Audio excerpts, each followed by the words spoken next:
Brilliant speed with vibrant service, vibrant broadband internet. Okay, it is 10:30 right on the nose, and it is time for Vibrant You and You Too. I should play a U2 song. U2. Yeah, you probably could play a U2 song. Although we put these on YouTube afterwards, and then YouTube. Okay. YouTube, and they would flag us for copyright. So we don't want that. No. Welcome to Vibrant You Live. My name is Shane, I'm Jane. and last week we had a Dreaming and Streaming event, and I'm still amazed at how many people don't stream yet, and we got like 20 people show up, and it was Did awesome. you teach them all? We taught all of them. We educated them, yes. There That's you go. right. Yes. That's right. And we did get some questions about television sets. And are they even called sets anymore? I don't. I think they're I just just call it the TVs. TV. You know, when they first came out, they were called sets, and that's because they were a receiver and a screen and, tubes and all that stuff. So it was like a set of components. Well, not only that, but if you look at the consoles, Oh, gosh, yeah. there were record players, radios, and Speakers, TVs. yep, That was a set. everything all together. Radios used to be called radio sets as well, way back in the early days. So I got a question for you. When was the last time you bought a brand new TV, Jeff? I've never bought one, but my wife, Okay, Your household. yeah. Yes. The household received a new TV. Well, the most recent one was given to us on a hand-me-down, probably about 6 years ago. Okay, and was it new or was it? Yeah, brand Okay, new. it was new. Okay, and Jane, how about you? Something called Ocosmo. Oh, Cosmo. Okay. I think, the last one was Todd purchased it, the big one that we've been talking about. I want to say like 5 years ago. 5 years ago, Yep. okay. And I did buy one recently for my man cave, and it's like just a small 32-inch Roku TV, and that was about a year and a half ago. Okay. Is my most recent one. But the one that we have in our living room, I want to say that I got that in like 2012, right? Oh, okay. 13 years ago. It's a Sony. I want to say it's a 55-inch, but It's not very smart. it's a smart TV, right? Oh, But really? we don't use the smarts in the TV because they're Oh. super slow. They're not all equally smart. Yeah. So we thought, well, today let's talk about when is the best time to buy a new TV and what should we look for? So, question, what do you think the average person or household buys a new TV? Is there an age group I can go to? In my age group, it's probably talking like how every many- 12 years. Okay. I would say is a pretty good number. And the newer group, they probably are about every 5 years. You're correct. Yeah. Yeah. So, again, if you're a TV guru, you're going to buy a TV every 5 to 10 years. Average is about 6 or 7, so we're all in that category. Yep. And then if you are not much of a TV person, you don't really care, it's going to be out there. I mean, if it's broken, kind of like if your dishwasher breaks or your microwave dies, those are some things that you need and you'll end up purchasing. So basically it just comes into play about your electronics, or if your TV isn't matching the TV needs that you have, you might replace it as well. I know the big thing right now is the fast and ease of it, right, when you're streaming, because I don't have a Roku TV on one of mine, and it's like click here, and I don't have a Roku set up on it, No, and yeah. it's so annoying, and I'm just like, you're out of here. So Right? anyway, the other thing is, when do you think you should upgrade your TV, right? So how did you decide your TV? Why did you get a new Well, one? that one was actually because we kind of finished off a room that was never finished off before. We needed a TV in that room, so we weren't replacing. Adding. Okay. We were adding. Yep. And I think it goes back to the, if it's high definition or the 720 versus the 1080p or 4K. Yeah. All the pixely stuff. Exactly. So basically, when your experience no longer matches your expectations is kind of when you need to upgrade. There have been a ton of major breakthroughs over the last 20 years. Actually, the last 20 years, there's been more upgrades to TVs than there have been in the 50 years prior. I bet. Okay, so there's screen size. There's we talked about resolution. Motion blur and things like that. You see a lot of that stuff on an older TV, and I noticed that even with my 2012 Sony. It's not as nice as a picture as even my little 32-inch one I got in my garage. So that's kind of when you want to think about upgrading. So if your TV is under 5 years old and does what you want, keep it.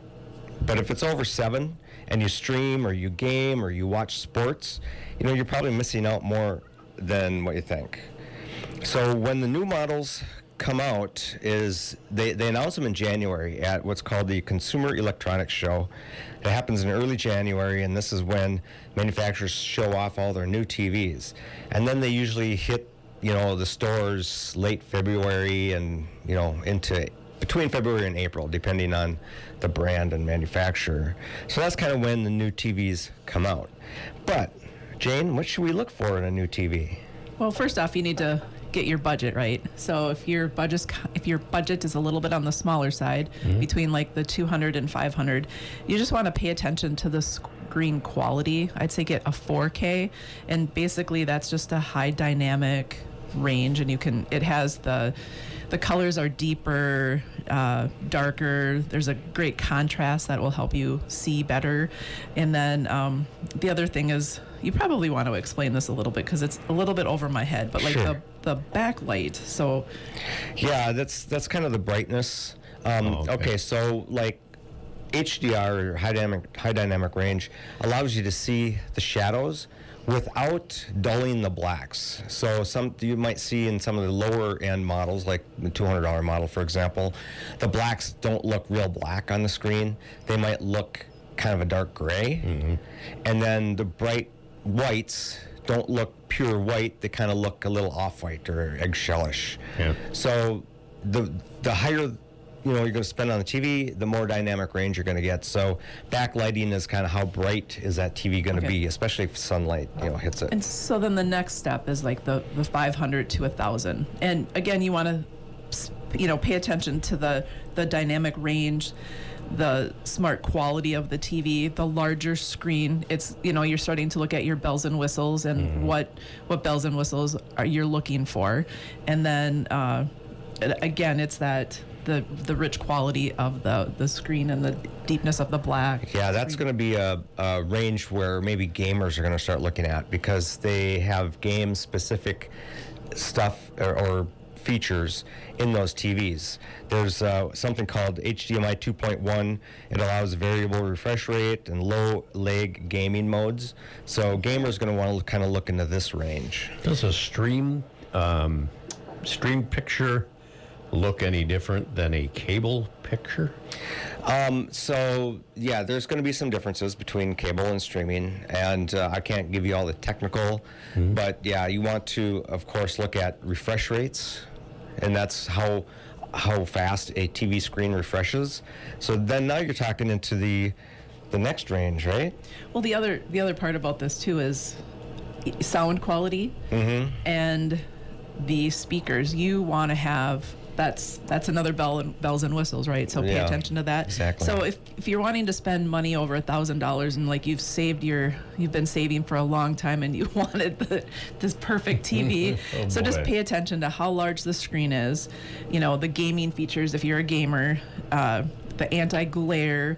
I think there's even some things like when there's a commercial, pay attention to the volume, because sometimes the volume gets increased. So that's another bell and whistle. And then just better use overall, and just you have a better experience in general. Yeah, and I mean $1,000 is even kind of on the low end in some of these high-end TVs, because Not in my they could be world. $2,000, $3,000, $4,000 TVs out there. Nice. It all depends on the screen size too. And I'm just going to touch a little bit on the screen size. So there's kind of a rule of thumb on what size screen you should have in your living room, depending on the distance you are from that screen. So if you want to have the best immersive experience. They say you should have a viewing angle of between 30 and 40 degrees. And what that means is that if you have a 55-inch TV, you should be sitting between 4.5 and 7 feet from that screen. So if you're, 6 feet from the screen, you'll have the immersive experience. But let's we're say, rolling our eyes right now, just Yeah, so I know. everybody knows. I'm getting kind of technical here. Oh, that's really Yeah, because close. ours is a Isn't that lot smaller close? than That's 55, super and close. I'm 15 feet away. I'm fine. I can still see the puck. Well, and that's just it. So you can see the screen, but so it's like watching a movie on your phone, right? Because you can have that 6, 7, 8 inches from your face, and you can watch a movie, but you're not immersed into the movie. So Oh. that's what I mean by having that distance to screen size ratio. If you're 7.5 to 11 feet away from a wall, you want an 85-inch screen TV. Okay. Okay. So I mean, yeah, there's a lot Wanna to. bet? You thought a TV. This is way beyond like the 1940s, It's TV, the console you talked about. So So, funny story, the living room that we have is huge. It's like 38, 40 feet long. oh boy. Yeah. And so this is just enticing my husband to buy a bigger There you TV, go. right? No. All right, Todd, you But do heard they that. make 120-inch Right. TVs? You Right. know? Well, oh yeah, they're 96-inch. I mean, they're up there, right? Now let's talk a little bit about smart TVs. So nearly all new TVs are going to be smart TVs, and when you're buying a TV today, you're also choosing the software that goes with it, whether it's Roku, Fire TV, Google TV, things like that. Now some TV brands have their own software. So Samsung, Vizio, and LG, they have their own smart software, right? Their own OS, operating system, and they're fine. If you have all Samsungs and you're used to their software, that's great. But if you're used to a Roku or Smart TV or Fire TV, their software might be confusing. So if you have 2 or 3 or 4 different brands of TV in your home, one's going to have a certain kind of software, one's going to have a different kind of software. That can be kind of confusing. The other part, there was somebody in Litchfield that had purchased a brand new fancy, really fancy top of the line TV, and it wasn't Roku supported. So when they were trying to get that all connected, they were having a hard time installing it because that TV wasn't supported. So they had to wait for the update. So they could- Okay, yep, sure. So that's another thing to pay attention to. Exactly. And can you even buy a non-smart TV? They're getting hard to find. But if you really don't want the smart TV, you just want to have your streaming device hooked up to a, old school TV, about the only way you can do it now is to get they call it's a business display. Basically, it's kind of like a computer screen. It just doesn't have any kind of real TV components in it. Your smart device ends up being the TV. But most people, what they'll do is they'll buy a smart TV, not use the smart TV smarts, and then use their streaming device as the smarts. So you can go that route as well. But when are the best deals on TVs, Jane? Great question. So Shane had said that January, everybody announces the best of the best coming out, right? So the other thing is the Super Bowl, right? So right now you're probably seeing a lot of ads for TVs and getting them on a good deal and a sale. The other thing, typically around Thanksgiving, where you have, the Black Friday, the Cyber Monday, and then Amazon Prime days are really important too, because they do. I think there's like 3 of them now, or 2 or 3 times a year that they do Amazon Prime deals, so they'll pay attention to those. And the other thing is if there's a lot of TVs that are at a store and they're trying to get rid of them, there's a lot, there's not a lot of demand on there, and the quality, there's a lot of them out there, quality or quantity, you'll probably get a good deal on those too. Yeah, especially around Super Bowl, the sales are trying to get rid of all last year's stock, which are still new TVs, right? I've got a 13-year-old TV or whatever. I can get last year's TV, and I've got a brand new TV. It's got all the newest bells and whistles and should work for streaming. And so, let's say you've decided to upgrade your entertainment experience, getting a new TV for the weekend.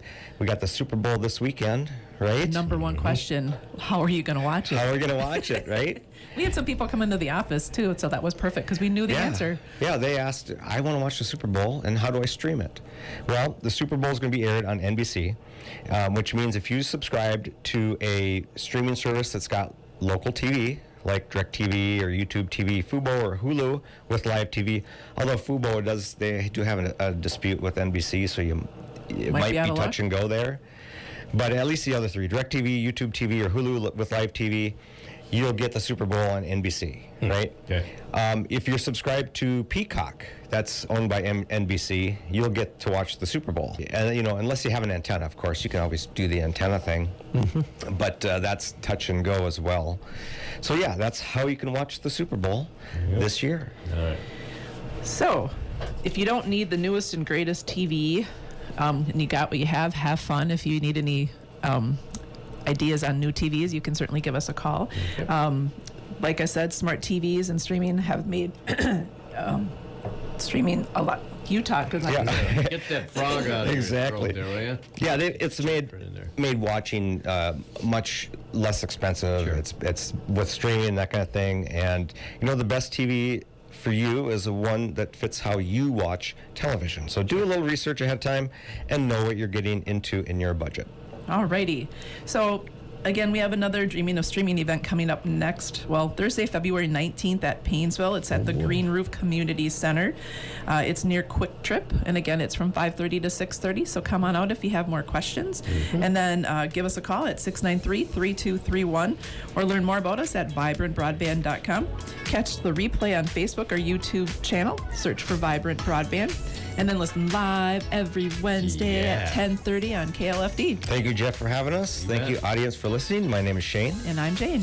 Tune in next week for another Vibrant You Live. Brilliant speed with vibrant service. Vibrant broadband internet. Vibrant broadband internet.